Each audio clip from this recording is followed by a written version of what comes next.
نبی صلی اللہ علیہ وسلم نے ارشاد فرمایا کہ حیا ایمان کا ایک شعبہ ہے، خوبی ہے، ایک صفت ہے حیا۔ اور حیا جس انسان کے اندر پیدا ہو گئی تو وہ جو انسان ہے وہ تمام گناہوں سے رک جاتا ہے، تمام گناہوں سے بچ جاتا ہے۔ اب حیا انسان کے اندر کیسے پیدا ہو؟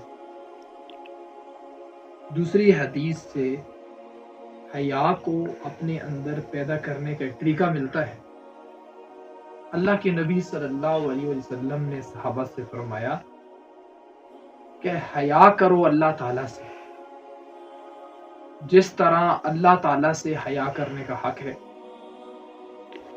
اب صحابہ کرام رضوان اللہ علیہ مجمعین نے جواب دیا الحمدللہ ہم اللہ تعالیٰ سے حیا کرتے ہیں۔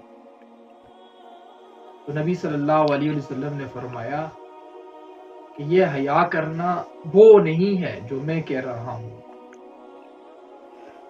جس اسٹینڈ آف پوائنٹ سے میں کہہ رہا ہوں، جس زاویے سے میں تمہیں حیا کا کہہ رہا ہوں، یہ وہ حیا نہیں۔ حیا کرو جیسے کہ اللہ تعالیٰ سے حیا کرنے کا حق ہے۔ اب صحابہ نے پوچھا کہ اللہ تعالیٰ سے حیا کرنے کا کیسے حق ہم ادا کریں؟ نبی صلی اللہ علیہ وسلم نے فرمایا جو سر ہے، جو سر میں ہے اس کی حفاظت کرو۔ سر میں اب کیا ہے؟ دیکھیں، زبان ہے سر میں، آنکھیں سر میں ہے، کان سر میں ہے، اور افکار خیالات سر میں، سوچ انسان کی سر میں ہے۔ اگر آنکھ کی حفاظت کی جائے، کان کی حفاظت کی جائے، زبان کی حفاظت کی جائے اور افکار و خیالات کی حفاظت کی جائے تو انسان کے اندر حیا پیدا ہو جائے۔ یہ پہلا طریقہ ہے حیا کو اپنے اندر پیدا کرنے۔ اور اسی حدیث میں جو دوسرا طریقہ بتایا وہ یہ ہے کہ اپنے پیٹ کی حفاظت کرو، یعنی کہ حرام نہ کھاؤ، حرام نہ کماؤ اور گند بھی نہ کھاؤ۔ پیٹ کی حفاظت میں یہ چیزیں بھی آتی ہیں۔ ایک آدمی حرام تو نہیں کھا رہا لیکن گندی چیزیں کھا رہا ہے، انہیلدی چیزیں کھا رہا ہے، ایسی چیزیں جو اس کو بیمار کر دیں گی، اب یہ بھی اس میں شامل ہے۔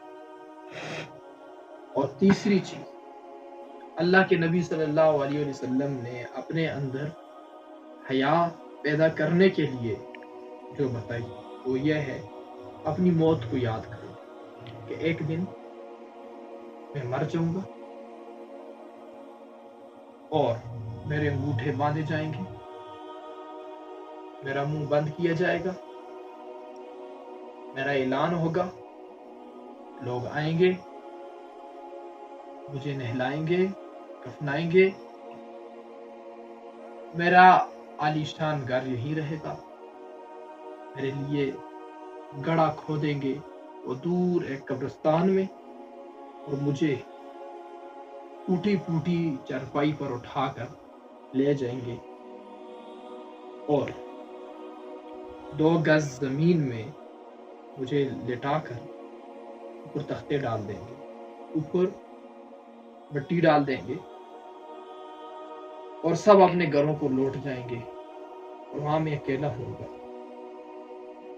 اور یہ بات سوچنا، یہ جو 3 کام کرے گا اس کے اندر حیا پیدا ہو جائے گی، اور جیسے اللہ تعالیٰ سے حیا کرنی چاہیے، جیسے اللہ تعالیٰ سے حیا کرنے کا حق ہے، وہ اللہ تعالیٰ سے اسی طرح حیا کر پائے اور اس حق کو ادا کر پائے۔